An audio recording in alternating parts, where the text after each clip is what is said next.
മുകുന്ദണ്ണാ, രാധേച്ചി അവിടെ ഭയങ്കര കരച്ചില്ല. കരയേ? എന്തിന്? പാർത്തണ്ണൻ രാധേച്ചിയോട് ഇനി പഠിക്കാൻ പോണ്ടെന്ന് പറഞ്ഞു. മുകുന്ദേട്ടൻ പറഞ്ഞ പാർത്തണ്ണൻ കേൾക്കും. ഒന്ന് പറയൂ. വെള്ളം ഇറങ്ങാതെ ചത്ത തള്ളയുടെ ശവം അനാഥപ്രേതങ്ങളുടെ ആശുപത്രി മോർച്ചറി കിടന്നു. 2 ദിവസം ആരും ഉണ്ടായിരുന്നില്ല തിരിഞ്ഞു നോക്കാൻ.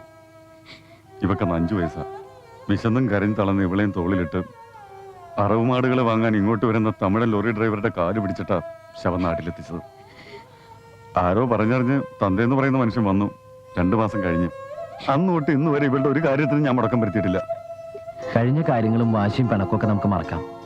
ഇപ്പോ രാധയ്ക്ക് പഠിക്കാൻ ആഗ്രഹമുള്ള സ്ഥിതിക്ക് ഉള്ളതെല്ലാം വിറ്റുപെറുക്കിയിട്ടാണെങ്കിലും പഠിപ്പിക്കണമെന്ന് തന്നെയാണ് ആശ. ആകെ ഉള്ളത് ഈ വീടും കുറെ പൈക്കളുവാ. കഴിഞ്ഞോണത്തെ വരവിന് കുടുംബസ്നേഹമുള്ള ഞങ്ങളുടെ തന്ത വീടിന്റെ ആധാരം അടിച്ചു മാറ്റി പണയം വെച്ച് ലോറി വാങ്ങി. ബാക്കിയുള്ളത് പൈക്കളാ. ഇവളുടെ കല്യാണ ചെലവിന് എന്റെ കയ്യിലുള്ള സമ്പാദ്യം. അയാളും ഭാര്യയും നാട്ടിലുള്ളിടത്തോളം കാലം അതിനും അവകാശം പറഞ്ഞുകൊണ്ട് വരും. കണ്ണി ചോരയില്ലാത്തവനാ. അതിനു മുമ്പ് എല്ലാത്തിനെയും വിറ്റുപെറുക്കി നല്ലൊരു ചെറുക്കനെ കണ്ടെത്തി ഇവിടെ കല്യാണം നടത്തണം. നാളെ പൈക്കളെയും കൊണ്ട് മലകയറുമ്പോ ഒരു പാമ്പ് കടിച്ചോ വെല്ലടി വെട്ടിയോ എന്റെ തല പോയാ ഇവക്ക് പിന്നെ ആരാ ഉള്ളത്? വേണ്ടാത്തൊന്നും ചിന്തിക്കില്ലേ. കല്യാണത്തിന് വേണ്ടി പാർത്ഥൻ കരുതിയിട്ടുള്ള സമ്പാദ്യത്തിൽ തൊടാതെ രാധയെ പഠിപ്പിക്കാൻ പറ്റിയല്ലോ. രാധയുടെ പഠിത്തത്തിന് ആവശ്യമുള്ള പണം ബാങ്ക് തരും. പാർത്ഥൻ കുറേശ്ശായിട്ട് തിരിച്ചടച്ചാ മതി. ഒക്കെ ശരിയാവും. പിന്നെ കല്യാണം അത് എടുപിടിന്നിങ്ങനെ അതിനതിന്റെയൊക്കെ സമയമുണ്ടല്ലോ അല്ലേ?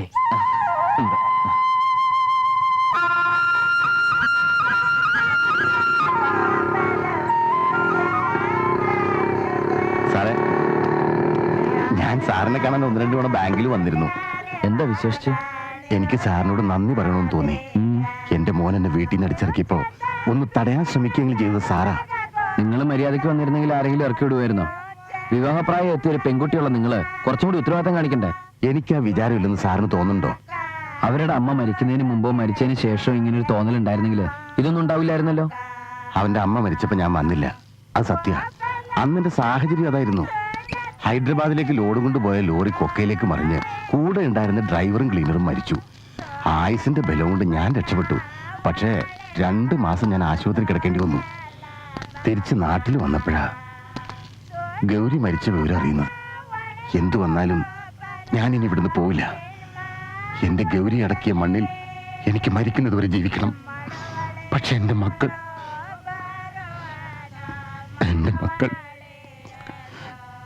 എനിക്കിനി ആരുമില്ല.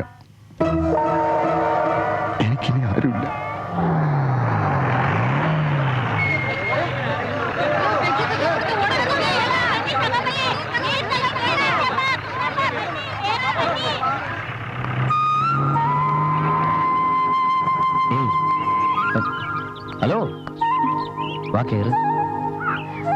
ആ കടയിൽ മുഴുവൻ ആൾക്കാരാ. അവരൊന്നും ഇതിൽ കയറ്റാൻ പറ്റില്ല. നീ കേറ്. അതൊന്നും പറ്റില്ല.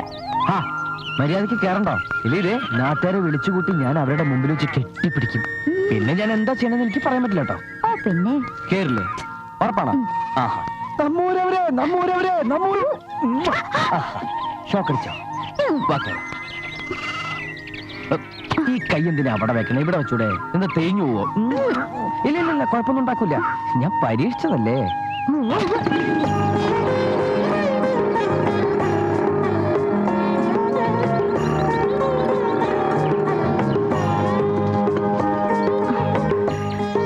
ആരെങ്കിലും കണ്ടോ? അയ്യോ, ആരും കണ്ടിട്ടില്ല. കാണണമെങ്കിൽ വേഗം കേറ്. നമുക്ക് മാർക്കറ്റ് വഴി ഒന്ന് കറങ്ങാം. അതല്ല, അണ്ണൻ അറിഞ്ഞ? ഓ പിന്നെ, അണ്ണൻ അറിഞ്ഞ എന്റെ മൂക്കടിച്ചെത്തു. അതെ, സുന്ദരനും സുമുഖനും ഉദ്യോഗസ്ഥനുമായ മുകുന്ദനുമായി തന്റെ ഒരേ ഒരു പെങ്ങള് പ്രേമത്തിലാണെന്ന് അറിയുമ്പോ ആ വിദ്യാഭ്യാസത്തിലെത്ത പാർത്തൻ സന്തോഷം കൊണ്ട് തുള്ളിച്ചാടും. എന്തേ? നല്ല അടിതന്ന 2 തുള്ളിച്ച് ഓടിക്കുമെന്ന് എന്റെ പേടി. എന്നെ വലിയ നിലയിലേക്ക് കെട്ടിച്ചയക്കണമെന്ന് അണ്ണന്റെ ആഗ്രഹം. തെങ്ങിന്റെ മുകളിലേക്കാണോ? ഞാനില്ലായിരുന്നെങ്കിൽ കാണായിരുന്നു. വലിയ നിലയിൽ കന്നുകാലികളെ മേക്കണ വല്ല കാലിച്ചക്കനെ കൊണ്ട് കെട്ടിച്ചേനെ നിന്റെ അണ്ണൻ. ഞാനല്ലാതെ വേറെ വല്ലോരും ഈ ചാണ മണക്കണ നാട്ടിലെ ഇടയപ്പെണ്ണിന്റെ വലയിൽ വീഴൂ? വേണ്ട, വീഴണ്ട. കാലിച്ചെറുക്കനല്ലാതെ ആരെങ്കിലും കിട്ടുമെന്ന് ഞാനൊന്ന് നോക്കട്ടെ. എന്റെ കോളേജിൽ പുതിയൊരു സാറ് വന്നിട്ടുണ്ട്. ഭയങ്കര സുന്ദരനാ. അത്രയ്ക്കൊന്നും ഉണ്ടാവില്ല. 6 അടി പൊക്കം, കട്ടി മീശ, നല്ല ശബ്ദം, ക്ലാസ് എടുത്തോണ്ടിരിക്കുമ്പോഴേ എന്റെ മുഖത്തൊന്ന് കണ്ണെടുക്കില്ല. വൃത്തിയായിട്ടവൻ. എന്നോട് ചോദിക്കാം, നാടെവിടെയാ, വീടെവിടെയാ, വീട്ടിൽ ആരൊക്കെ ഉണ്ട്, ടൗണിൽ താമസിക്കാൻ ഇഷ്ടമാണെന്നൊക്കെ. വായി നോക്കി അവനെന്നെ ജയിലിലേക്ക് ഇട്ടെന്നാ തോന്നണേ. എന്നിട്ട് നീ എന്ത് പറഞ്ഞു? ഞാനൊന്നും പറഞ്ഞില്ല. ഓ, എന്റെ ഭാഗ്യം. ദേ, ഞാൻ തമാശ പറഞ്ഞല്ല കേട്ടോ. അങ്ങേർക്കും ഈ വട്ട് തുടങ്ങിയെന്നാ തോന്നണേ.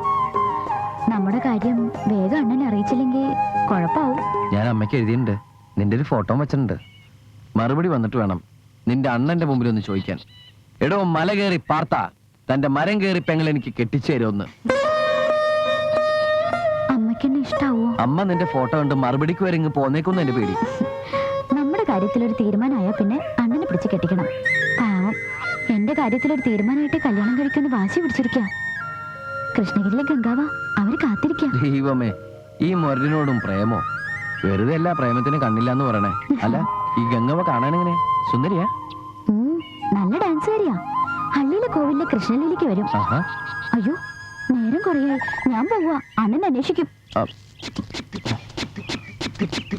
അല്ല, അതെ ഒന്ന് ഇന്ന് ഞാൻ എന്തൊരു മണ്ടരാണെന്ന് നോക്കി സംസാരിച്ചോണ്ടിരുന്നപ്പോ ഞാനത് എന്താ ഒരു മരോ ആരുല്ല. അയ്യടാ പറഞ്ഞു. ഏയ്, വെയിറ്റ് ഇടണ്ട. ഇഷ്ടമായില്ലെങ്കിൽ തിരിച്ചെന്നാക്കാം. ആദ്യം അമ്മയുടെ കത്ത് വരട്ടെ. അതില് സമ്മതം അല്ലാന്നാണെങ്കിൽ ഇപ്പൊ തട്ടത് വേസ്റ്റ് ആവില്ലേ? അത് ഞാൻ സഹിച്ചു. ഛെ, കത്തിന്റെ കാര്യം പറയണ്ടായിരുന്നു. ഹോ, ഉമ്മയ്ക്കൊക്കെ ഇപ്പൊ എന്താ വില? ഞാൻ തന്നാ മതിയാ.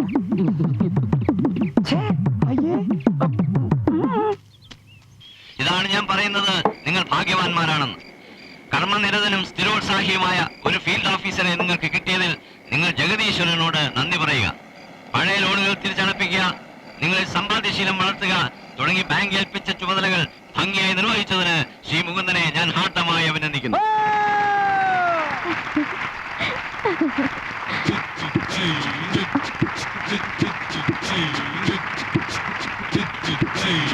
മുകുന്ദൻ നിങ്ങളുടെ ഇടയിൽ നടത്തുന്ന സേവന പ്രവർത്തനങ്ങൾക്ക് ബാങ്കിന്റെ പൂർണ്ണ പിന്തുണ ഞാൻ വാഗ്ദാനം ചെയ്യുന്നു. ഇന്ന് ഞാനിവിടെ വന്നിരിക്കുന്നത് നിങ്ങളിൽ സ്വന്തമായി പശുക്കളില്ലാത്തവർക്ക് പശുക്കളെ നൽകുന്ന പദ്ധതി ഉദ്ഘാടനം ചെയ്യുന്നതിനാണ്. മിസ്റ്റർ മുകുന്ദൻ പേര് വിളിക്കുന്നതനുസരിച്ച് നിങ്ങൾ ഓരോരുത്തരും മുന്നോട്ട് കടന്നു വന്ന് പശുക്കളെ ഏറ്റുവാങ്ങേണ്ടതാണ്. മഞ്ചപ്പ, ഈ കയറും ബാങ്കിന്റെ വകയാണ് അല്ലേ സാർ? അതെ.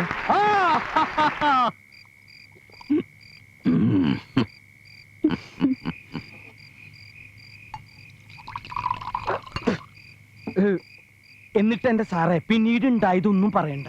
ഞാനും നീലവയും മുഖത്തോട് മുഖം നോക്കി ആ മുറിക്കകത്ത് കുറേ നേരം വെറുതെ ഇങ്ങനെ ഇരുന്നു.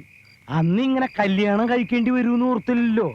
പുറത്താണെങ്കിൽ നാട്ടുകാരായിട്ടുള്ള നാട്ടുകാര് മുഴുവനും. അപ്പോ ഞങ്ങൾ ഇറങ്ങട്ടെ, കാലത്ത് ജീപ്പ് കയറും. അന്തോണി വരൂ. നിക്ക് തിമ്മയ്യ, ഞാൻ ഈ കഥയൊന്ന് പറഞ്ഞു തീർത്തോട്ടെ. സാറാണെങ്കിൽ രസം പിടിച്ച് എന്നിട്ട് എന്റെ സാറേ ഒടുക്കം എന്തും വരട്ടെ എന്ന് വിചാരിച്ച് ഞാൻ വാതിലുറന്നു. മുറ്റത്ത് നിറച്ച് കർണാടകക്കാര്. നീലുവ കർണാടകക്കാരി, നീലുവയുടെ അനിയൻ കർണാടകക്കാരൻ, ചേട്ടൻ കർണാടകക്കാരൻ, നീലുവയുടെ അമ്മ കർണാടകക്കാരി, നീലുവയുടെ അച്ഛൻ കർണാടകക്കാരൻ, അച്ഛന്റെ ഭാര്യ കർണാടകക്കാരി. എങ്കിൽ പിന്നെ ബാക്കി നാളെ പറഞ്ഞാലോ? അതെന്താ കർണാടകക്കാരെ ഇഷ്ടല്ലേ? അന്തോണി, നേരം ഇത്രയൊക്കെ ആയില്ലേ? ആ നേരെ ഇത്രയാക്കിയത് നമ്മളല്ലല്ലോ, അത് ദൈവല്ലേ. അതിന് കർണാടകക്കാരെ എന്ത് പഠിച്ചു?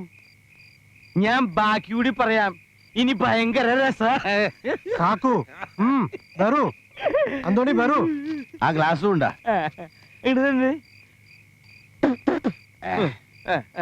ഒരു സത്യം പറയാം, കർണാടകക്കാരെ ഞാൻ നോക്കി. ഒരു കാര്യം പറയട്ടെ.